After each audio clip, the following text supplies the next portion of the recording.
¿Realmente estoy dispuesto a llevarlo al terreno de la realidad, al terreno de la práctica?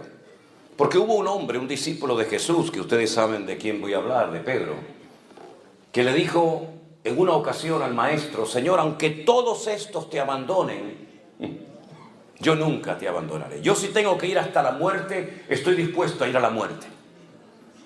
Tal vez fue sincero en su palabra, tal vez fue muy honesto a la hora de decir eso, pero número uno, estás menospreciando a los demás. ¿Cómo que si todos estos te abandonan, yo nunca te abandonaré? ¿Y tú qué sabes lo que van a hacer los demás? ¿Por qué miras por encima del hombro a tus compañeros, a tus hermanos? ¿Por qué los miras así, tan despectivamente, como diciendo: de estos no te puedes fiar ni de uno, pero de mí no te preocupes, que yo voy a seguirte si hace falta hasta la muerte? Un error terrible, menospreciar a los demás, creernos superiores a los demás, pensar que los demás no son como nosotros en cuanto a nivel de madurez o en cuanto a nivel de compromiso o de santidad. Primer error grave que cometió Pedro. Segundo gravísimo error: proponerle o prometerle al Señor algo que no va a cumplir.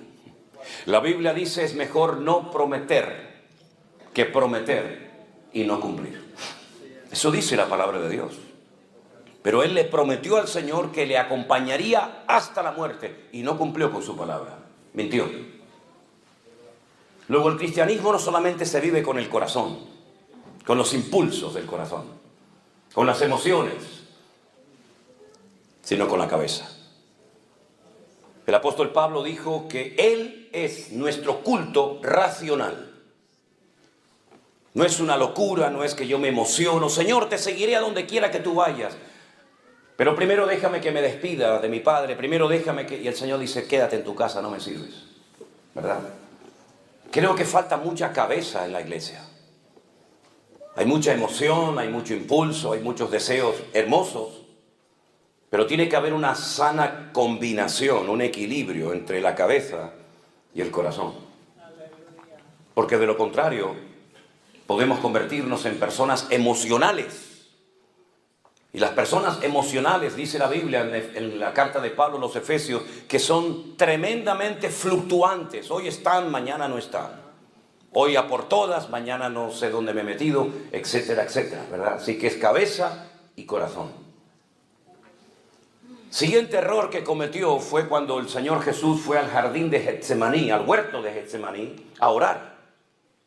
Y le dijo a sus discípulos, incluido a Pedro: orad por mí, porque hoy, esta noche, mi alma está triste hasta la muerte. Esto es para los que dicen que un cristiano no puede estar triste. Si mi Señor estuvo triste y pidió oración, ¿cómo no voy a estar yo en algún momento de mi vida decaído, triste o desanimado? ¿Verdad? ¿Y qué hizo el Señor? ¿Ocultó su tristeza?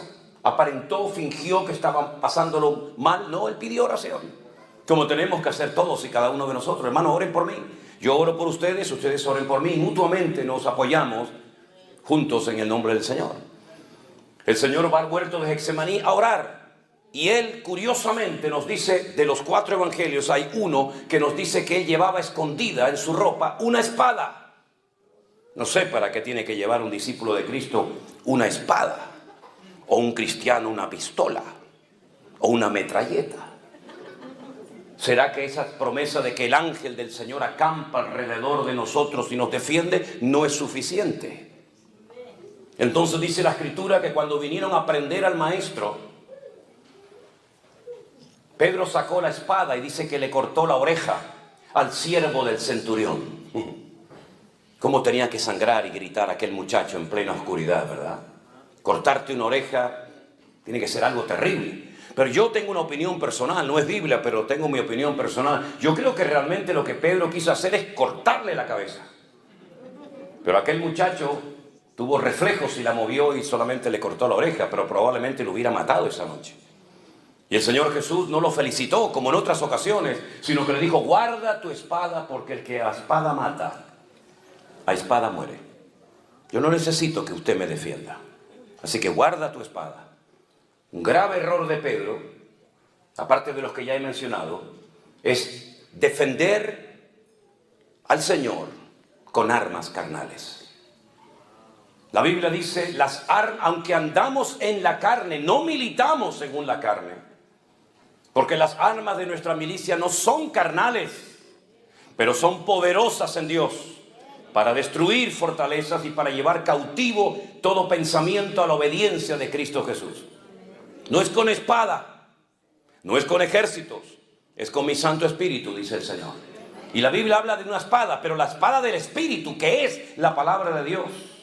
Y no mis armas carnales, como puede ser el carisma, la elocuencia, la experiencia, etcétera, etcétera. Otro error terrible que cometió Pedro.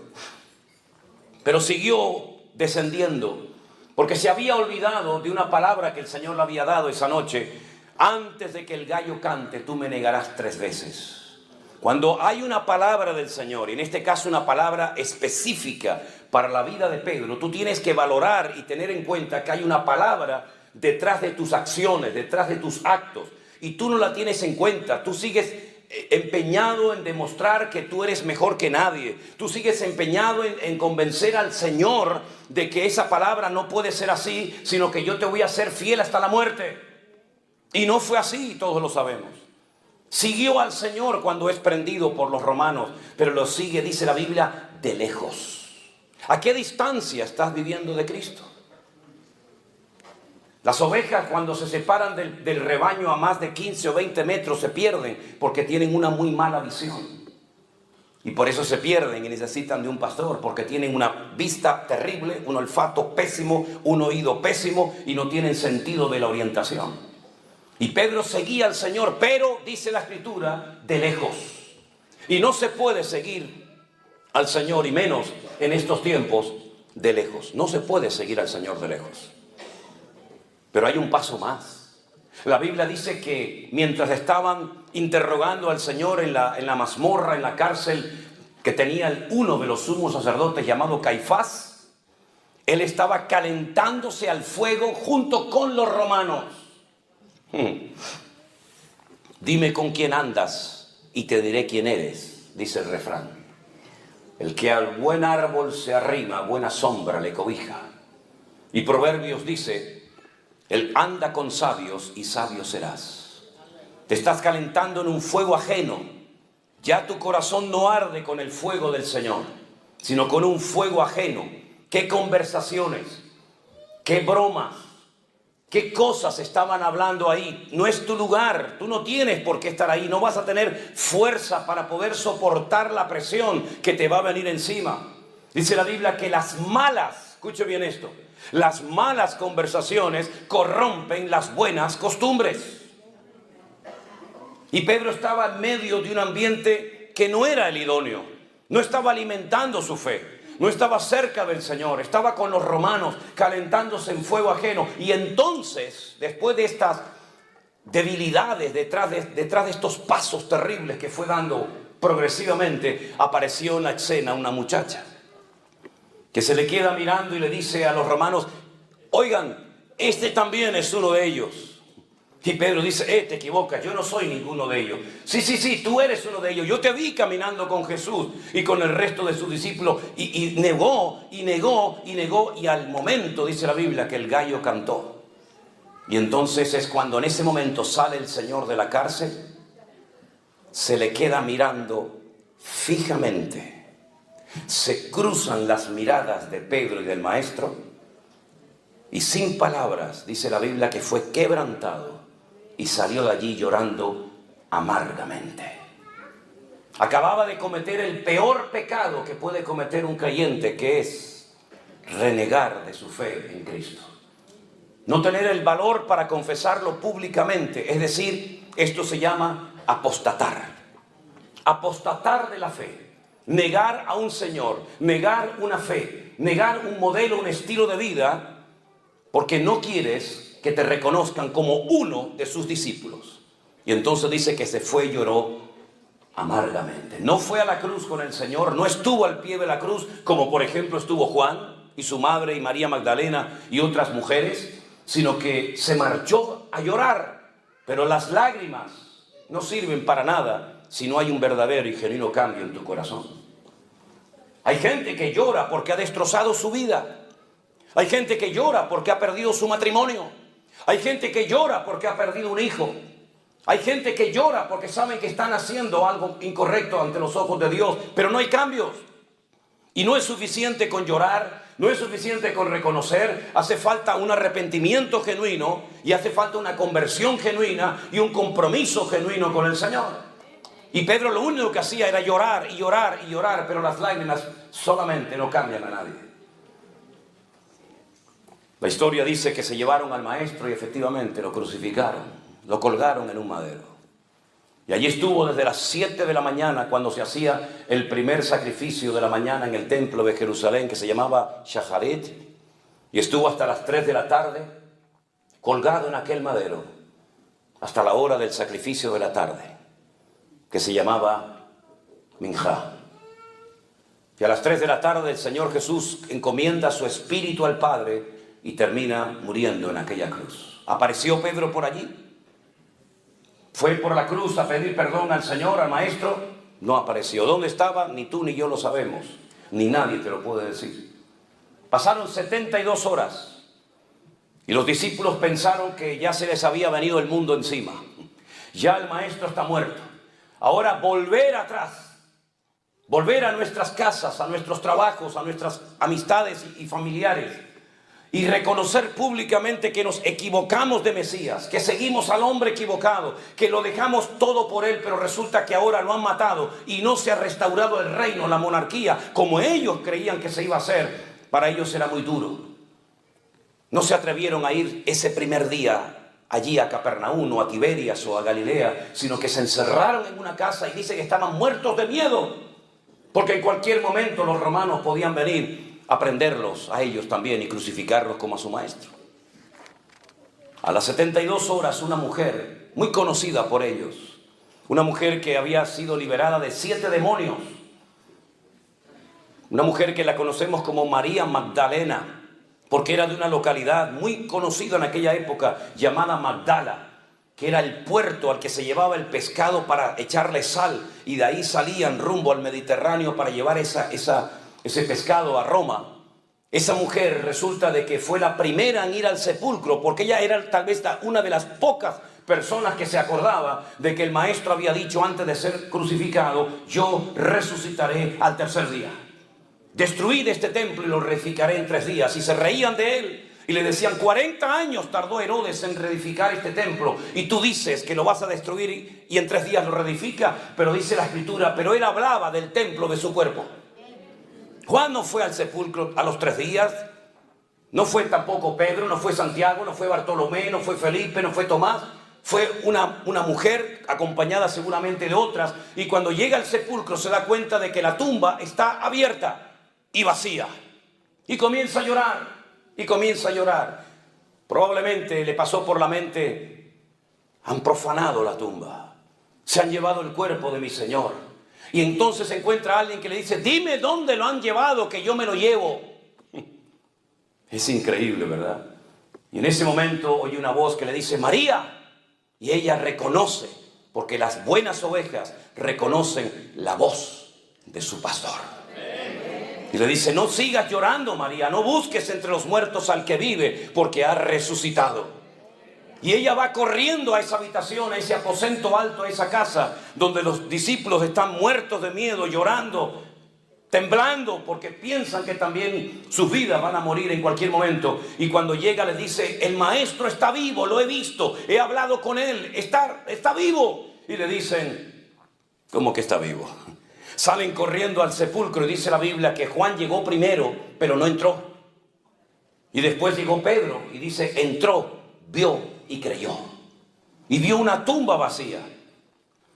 Vio el sudario bien puesto, bien colocado en la tumba, lo cual significa, cuando un comensal, cuando una persona estaba comiendo y por ejemplo tenía que ausentarse para atender a alguien o ir al baño o lo que fuera, si iba a volver, dejaba bien doblada la servilleta.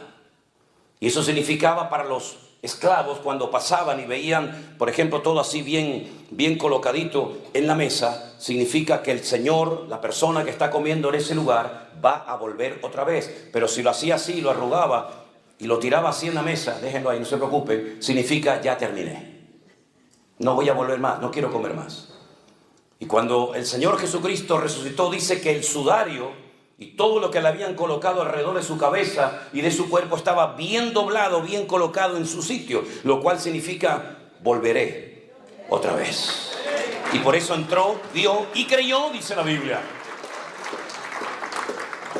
Y la tumba estaba vacía y pudieron entrar porque aquella roca enorme que rodaba y quedaba herméticamente cerrado el sepulcro estaba rodada. Pero como he dicho en muchas ocasiones, la piedra no se movió para que pudiera salir el Señor. La piedra se movió para que ustedes que no creen puedan entrar y ver que la tumba está vacía. Aleluya, gloria a Dios. Y entonces él creyó, pero aún no le ha visto.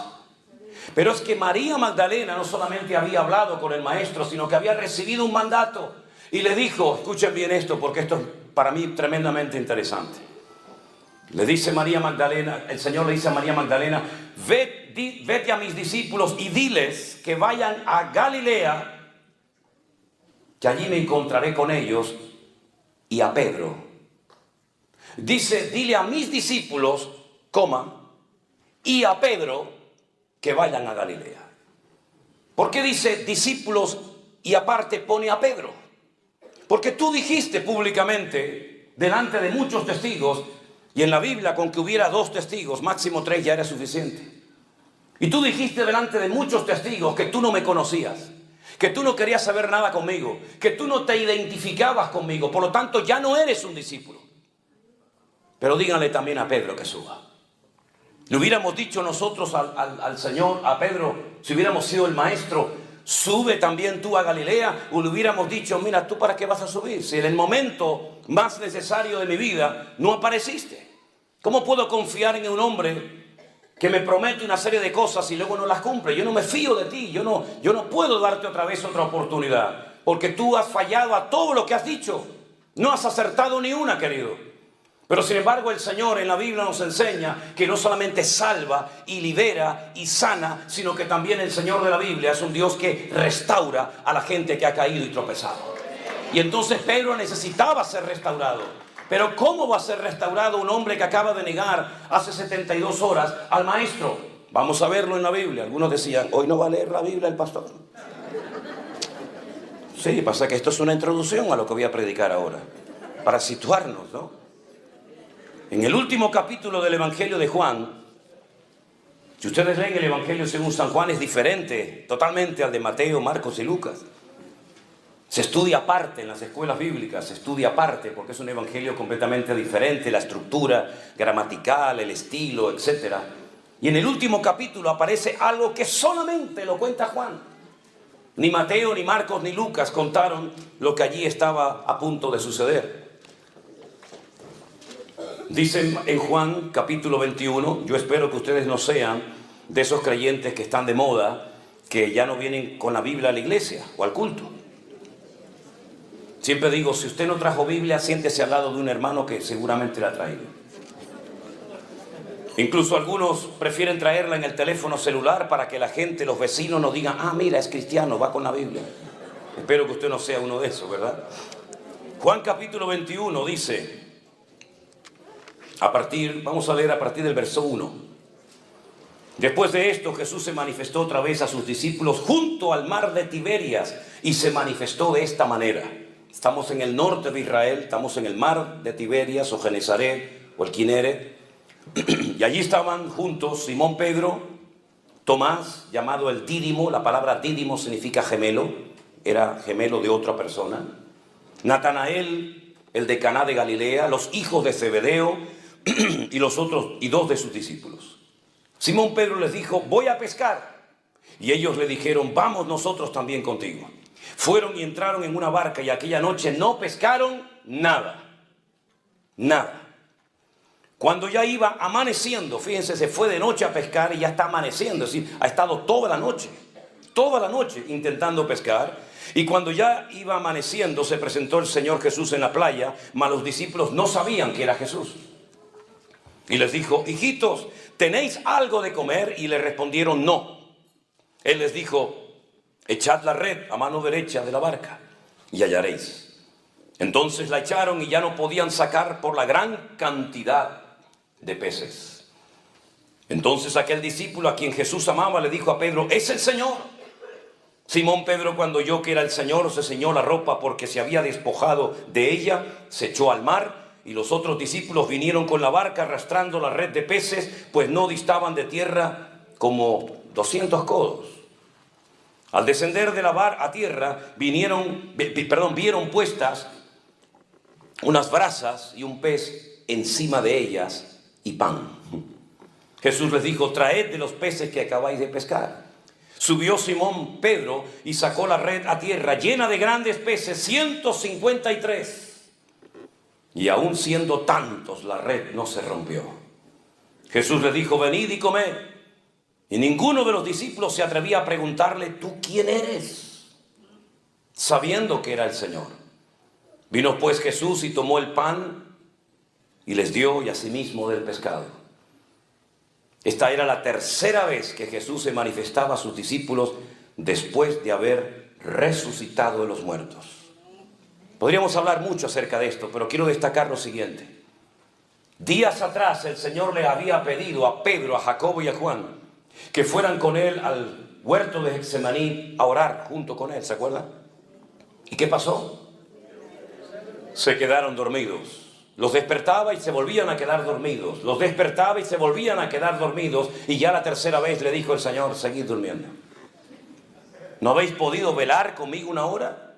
¿No os he pedido toda una noche de vigilia? ¿Os he pedido una hora de oración juntamente conmigo y no habéis sido capaces? Y ahora resulta que se nos encuentra en el mar de Galilea, y dice la Biblia que han estado toda la noche hasta el amanecer intentando pescar y no han pescado nada. Oye, qué curioso, ¿no? 3 días atrás te quedabas dormido cuando te pedí que oraras por mí una hora, y ahora para tu trabajo has estado toda la noche sin obtener ningún tipo de resultado y no te ha entrado sueño. Qué cosa más rara, ¿no? Bueno, eso pasa hoy en día también en algunos cristianos.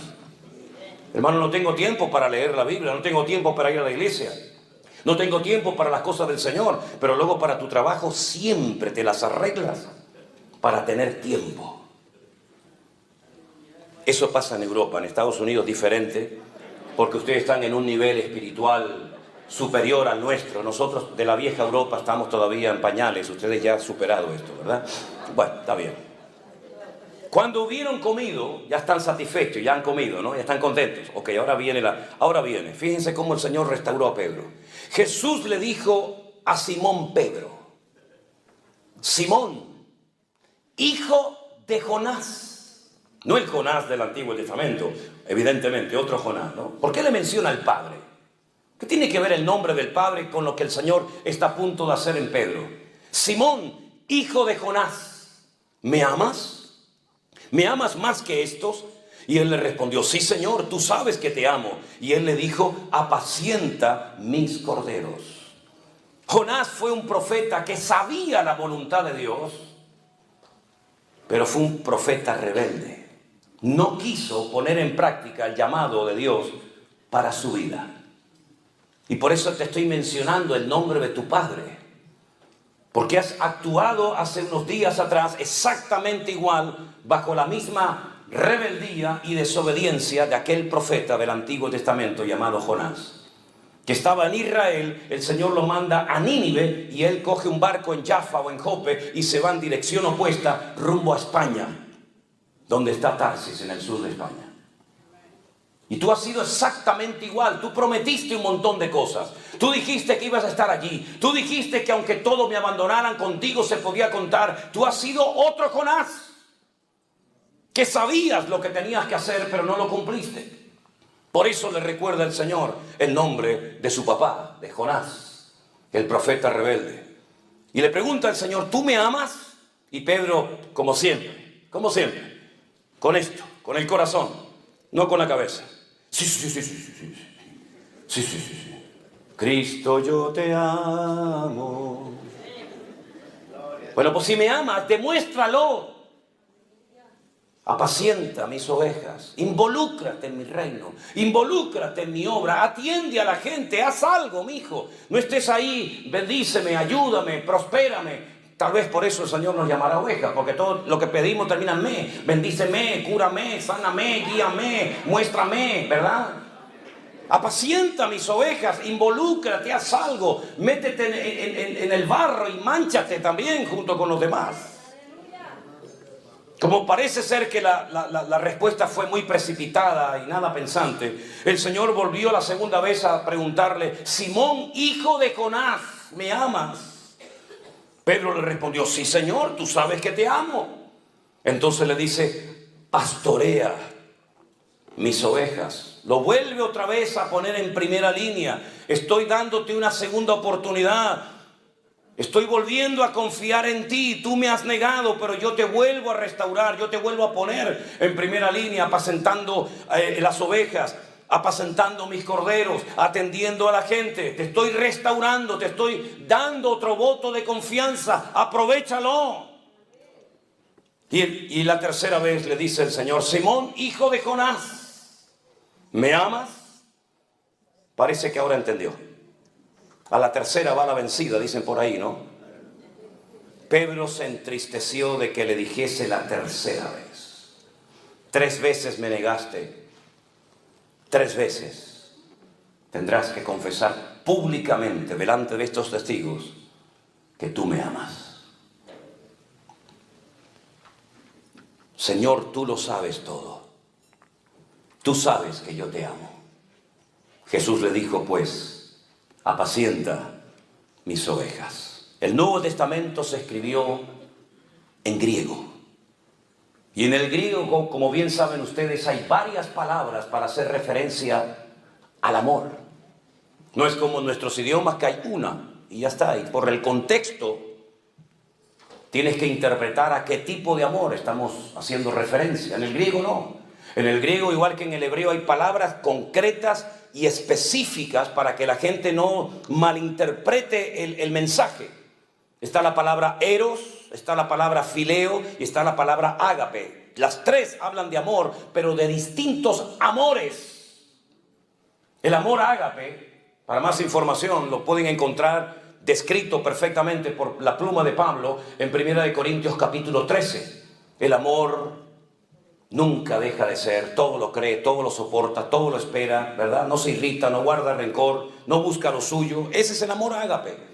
Y el Señor le está diciendo en el texto griego, le dice: Pedro, ¿tú me agapeas? Y Pedro le responde: Señor, yo te fileo. Eso no se puede ver en ningún otro idioma más que en el texto original. Si yo te estoy pidiendo este nivel de amor y tú me estás bajando el listón y me dices te amo, pero no como yo te amé a ti, sino como tú crees que me puede llegar a mí, y a mí no me sirve con ese amor tan bajo que tú me estás diciendo tener por mí.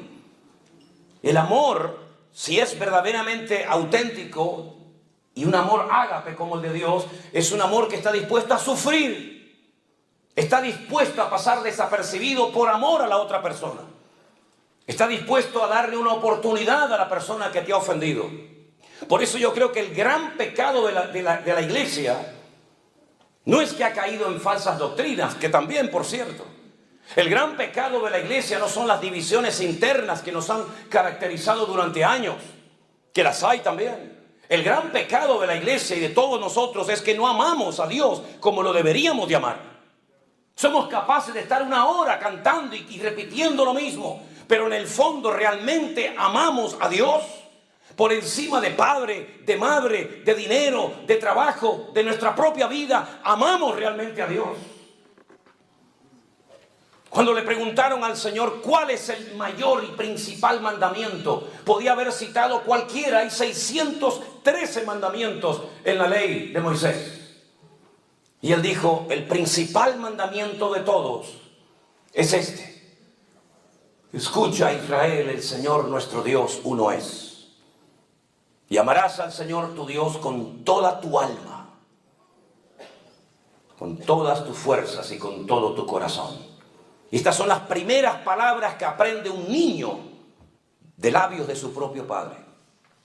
Y las repiten por la mañana, y las repiten por la tarde, y las repiten por la noche, todos los días de su vida. Shema Israel Adonai Eloheinu Adonai Echad. Ve'ahavta Adonai Elohecha bechol levavecha uchol nafecha uchol meodecha. Todos los días repiten esto. Amar a Dios, amar a Dios, amar a Dios, amar a Dios. Amar a Dios con todas las fuerzas. ¿Qué significa? Que tengo que apretar así todos mis músculos para decir te amo, te amo. No, es con todos mis recursos. Eso significa con todas mis fuerzas. Amar a Dios con todas las fuerzas significa que Él es lo primero en mi vida. Primero que mi padre, que mi madre, que mi hijo. Ahora pueden entender cuando aquel le dijo, bueno, yo te seguiré, pero deja que primero entierra a mi padre. Los hijos no podían salir de la casa paterna hasta que el viejo muriera, porque si no quedaban automáticamente desheredados. Era una falta de respeto que un hijo saliera de la cobertura del padre hasta que el padre no le diera permiso, hasta que el padre muriera. ¿Cuánto podía durar el hombre? 10 años, 20 años, 40, no sé cuánto. Pero el Señor le dijo, no me sirves. Porque si pones primero a tu padre, o a tu madre, o a tu trabajo, o a lo que sea, no eres digno de ser mi discípulo. Porque amarás al Señor por encima de todo y de todos.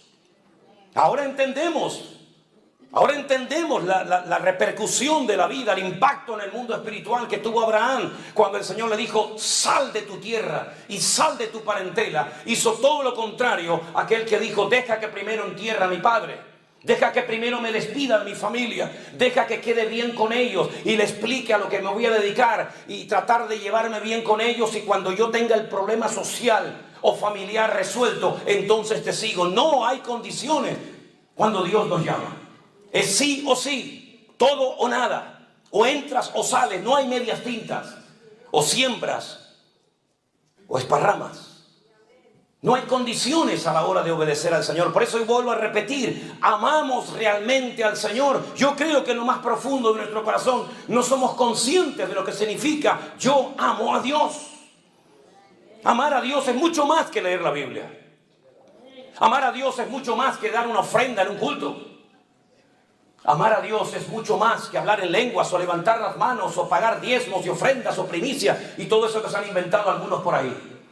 Amar a Dios es mucho más que cantar unas alabanzas un domingo a la mañana o un jueves a la tarde. Amar a Dios significa que ya no vivo yo, mas vive Cristo en mí. Y si tengo que dejar a mi trabajo, y tengo que dejar mi vida misma para servir al Señor, estoy dispuesto a hacerlo.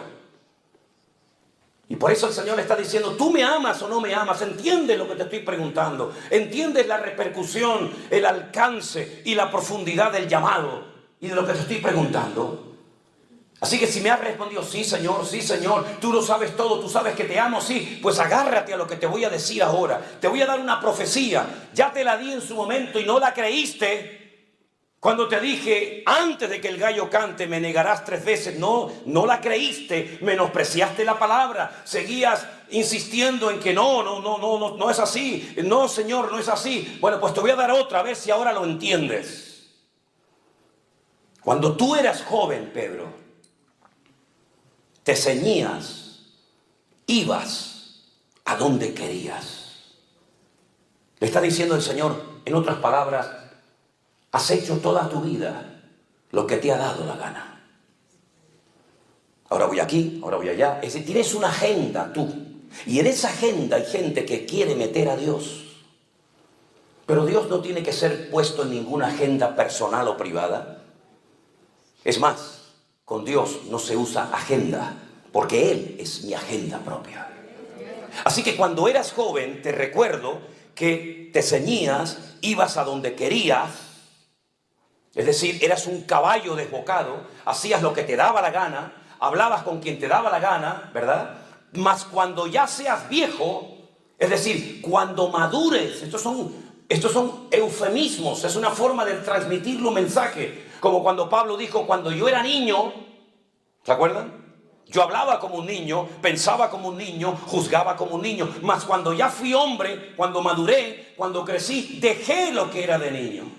Así es que hay una etapa en tu vida de infantilismo. Hay una etapa en tu vida de rebelión. Hay una etapa en tu vida que te identificas con Jonás, el profeta rebelde y desobediente.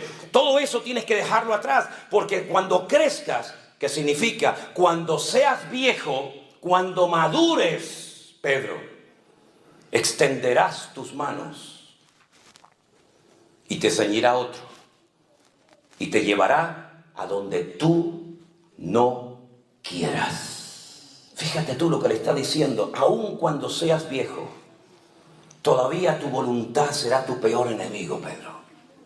Te van a llevar a la muerte, te van a llevar a la crucifixión y todavía tendrás una lucha en tu interior tremenda. ¿Cómo puedo vencer esa lucha interior? Ese enemigo que llevo dentro, esa batalla que se parece a aquella batalla que tenía aquella mujer embarazada cuando decía, Dios mío, se están matando, se están peleando, se están dando patadas y puñetazos mis hijos en mi vientre, pero ¿esto qué es? ¿Qué me pasa? Tengo una lucha dentro de mis entrañas. Y se fue a consultar con el Señor y le dijo, es que llevas 2 en tu vientre. Y por eso esos 2, uno representa la carne y otro representa el espíritu, y son antagónicos, son opuestos, van a ser enemigos toda la vida. Y hablo de Jacob y Esaú, ¿se acuerdan? Pues en nuestro interior llevamos una batalla, una guerra. Por eso dice Pablo que nuestra batalla no es contra sangre y carne, sino contra principados, contra potestades, contra gobernadores de las tinieblas, contra huestes espirituales de maldad en las regiones celestes. Hay una guerra. Quiero, pero no quiero. Sí, pero no. Voy, pero en el fondo no. Es esa guerra. ¿Cómo se vence esa guerra? Miren a Jesús lo que hizo. Se metió dentro del huerto de Getsemaní y dijo, Padre, no se haga mi voluntad, sino la tuya.